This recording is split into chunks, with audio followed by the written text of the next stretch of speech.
اچھا، روزگار کے لیے غیر مسلم ممالک جانا درست ہے یا تعلیم کے لیے غیر مسلم ممالک جایا جا سکتا ہے؟ بیٹے بات یہ ہے کہ دو طرح کے لوگ ہوتے ہیں. ٹھیک ہے. غیر مسلم ممالک میں اگر کوئی رہتا بھی ہو تو اسے مسلم ملک میں ہجرت کرنا اس پر واجب ہو جاتا ہے. ٹھیک ہے.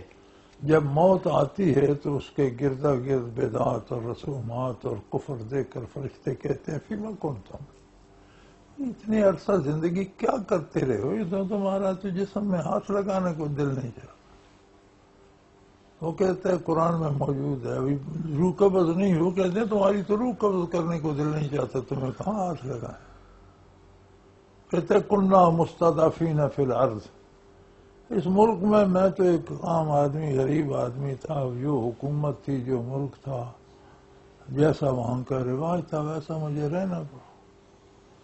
وہ کہتے ہیں الم تکن ارض اللہ واسع، کیا اللہ کی زمین وسیع نہیں تھی، فلم تہاجروا فیہا، یہاں سے چلے جاتے، جہاں اچھے لوگ ہیں وہاں چلے جاتے. اب تو ساری دنیا چھوڑ رہے ہو، یا تو تم نے دنیا میں ہمیشہ رہنا ہوتا تو یہاں رہتے، جب چھوڑ کر جانا ہے تو پہلے چھوڑ جاتے نا، اچھے لوگوں میں چلے جاتے.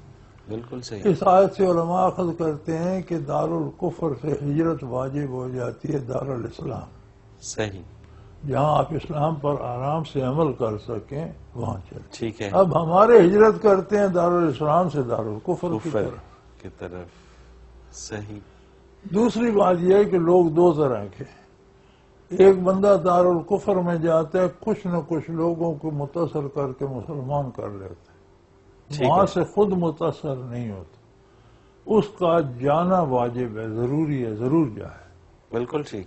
ایک بندہ جاتا ہے یہاں جو کوئی نماز روزہ کرتا تھا وہ بھی چھوڑ دے، وہاں متاثر ہوتا ہے، اس کا جانا حرام ہے. بالکل صحیح.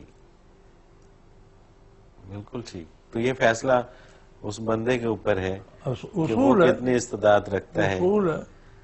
بالکل ٹھیک. وہاں جائے. اب دیکھیں نا علامہ مرحوم امیر محمد خان وہاں بھی رہے، تہجد بھی پڑھتے رہے، نمازیں بھی پڑھتے رہے، پڑھ کر آئے تو جائے.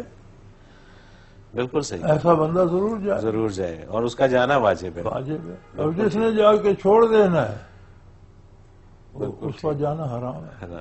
بالکل صحیح. عزیز جی، اس کے ساتھ ہی ہمارے پروگرام کا وقت آپ نے اختتام کو پہنچ رہا ہے. آپ کا بہت شکریہ کہ آپ نے وقت دیا.